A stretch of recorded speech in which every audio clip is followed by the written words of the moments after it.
Hello everyone, this is Rajat Manchanda and welcome to the learning tree. आज के इस lecture में हम लोग कैपिटल बजटिंग का लेक्चर नंबर 2 पढ़ने वाले हैं।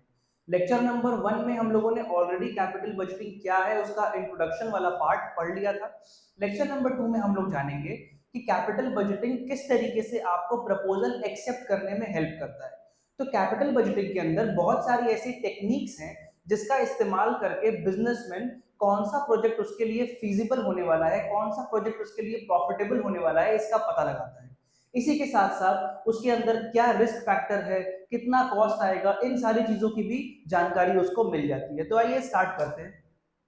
सबसे पहले टेक्निक्स ऑफ कैपिटल बजटिंग को दो अलग अलग हिस्से में क्लासिफाई किया गया। First is discounted method and the second is non discounted method. दो तरीके के मेथड्स हैं, पहला है डिस्काउंटेड और दूसरा है नॉन डिस्काउंटेड। इसके नाम से इस मेथड का पता लगाना बहुत मुश्किल है।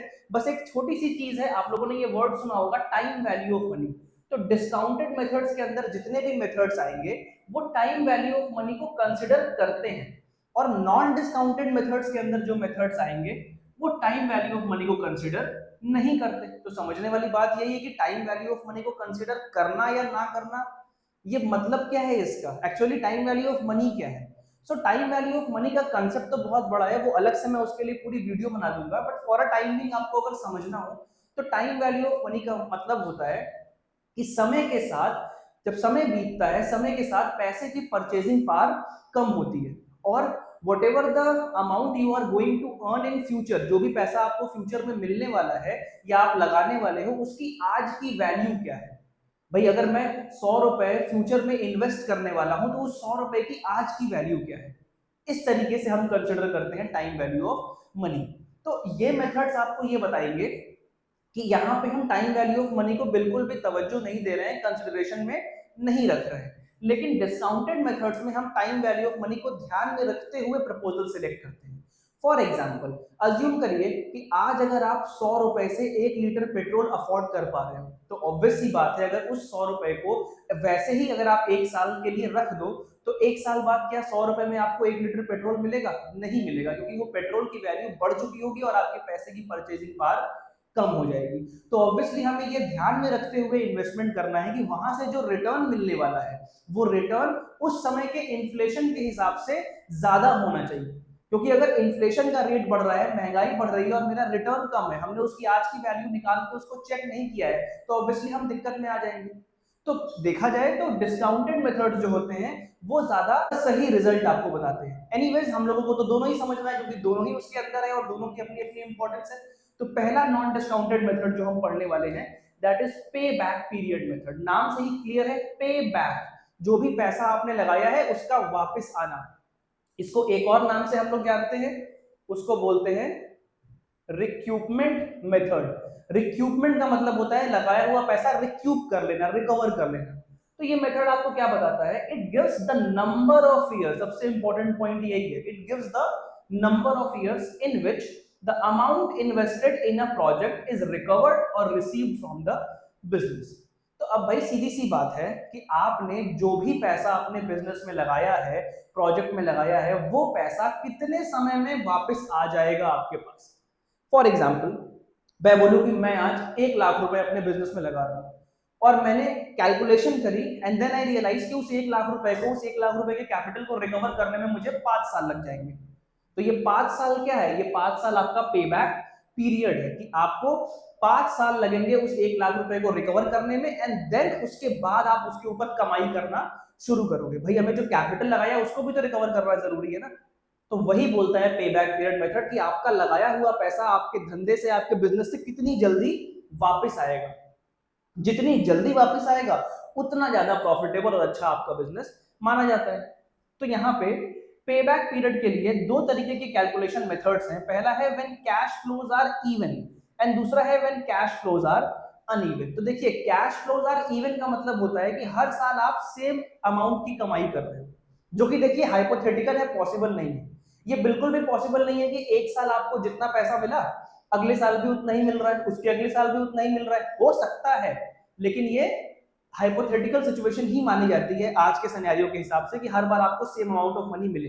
बट स्टिल क्योंकि हमारे पास वो मेथड दिया है तो हम उसे कैलकुलेट करेंगे। So when cash flows are even, तो अगर आपके कैश फ्लोज इवन है तो हम किस तरीके से उसकी कैलकुलेशन करते हैं।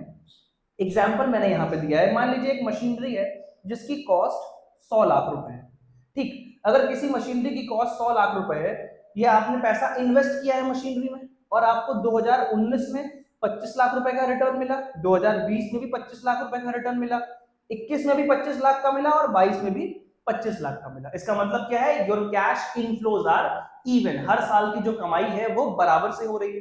तो इस केस में हम किस तरीके से निकालते हैं पेबैक पीरियड। पेबैक पीरियड का फॉर्मूला है इनिशियल इन्वेस्टमेंट जो आपने करी, यानी कि 100 लाख रुपए मशीनरी में जो आपने पैसा इन्वेस्ट किया, एंड एनुअल कैश इनफ्लोज।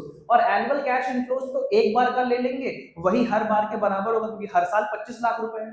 तो एनुअल कैश इनफ्लो आ गया 25 lakh, then 25 divided by 100 you will get 4 years. इसका मतलब कि जो 100 लाख रुपए आपने अपने बिजनेस में लगाए हैं और आपके कैश फ्लोज इवन है, उसके हिसाब से 4 साल लगेंगे आपको ये पैसा रिकवर करने में। कैलकुलेशन कितना इजी है, ऐसे भी जोड़ लो, पहले साल 25 लाख, दूसरे साल 25 लाख तो हो गए 50, तीसरे साल 25 लाख हो गए 75 एंड चौथे साल 25 लाख हो गए आपके 100। तो आपके कितने साल लगे रिकवर करने में, 4 साल। ये कैलकुलेशन तो बहुत इजी है और ये मेथड भी बहुत इजी माना जाता है। इट इज जस्ट कि आप पैसा लगा रहे हो और कितने साल में वो पैसा आपको वापस मिल जाए।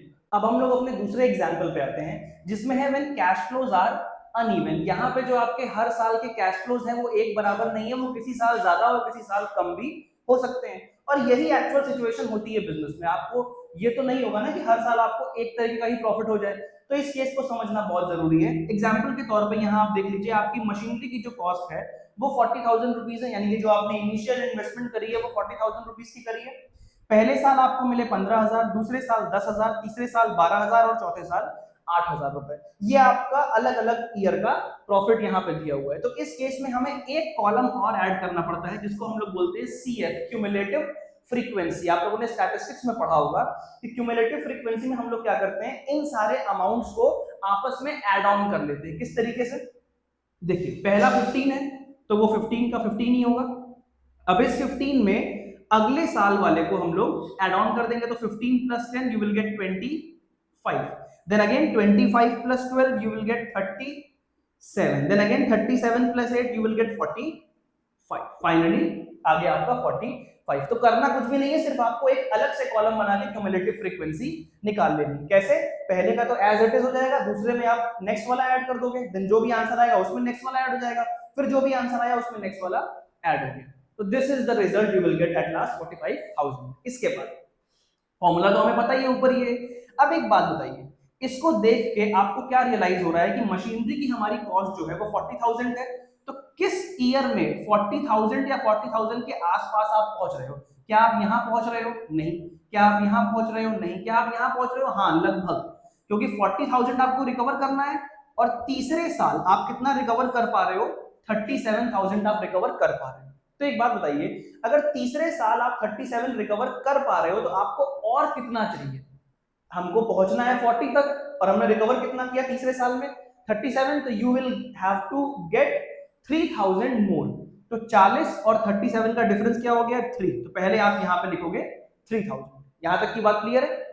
फिर से मैं रिपीट कर दे रहा हूं, 37 यहां पे है, 40 यहां पे है। आपको 40 चाहिए था, लेकिन तीसरे साल आपको मिला कितना? तीसरे साल आपको मिला 37,000। तो आपको कितना और चाहिए अगले साल में से? तो मुझे 3,000 और चाहिए अगले साल में से। तो मैंने पहले उन दोनों का डिफरेंस निकाल के 3,000 यहाँ पे लिख दिया।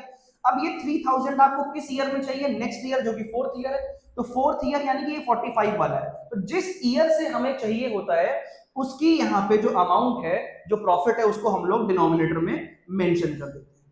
यहां तक की बात क्लियर है? तो 3,000 हमें डिफरेंस चाहिए था और वो डिफरेंस हम कहां से लेंगे? वो अमाउंट कौन सा ईयर हमें देगा?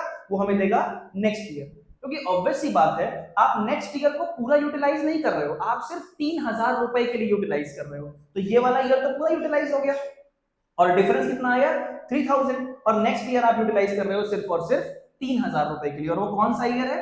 वो 8,000 वाला ईयर है। तो 3/8। इसको आप सॉल्व करोगे तो क्या आएगा? इसको सॉल्व करेंगे तो ये हमारा आ जाएगा 0.30, 24 आ जाएगा 3 and then 6, then you will gate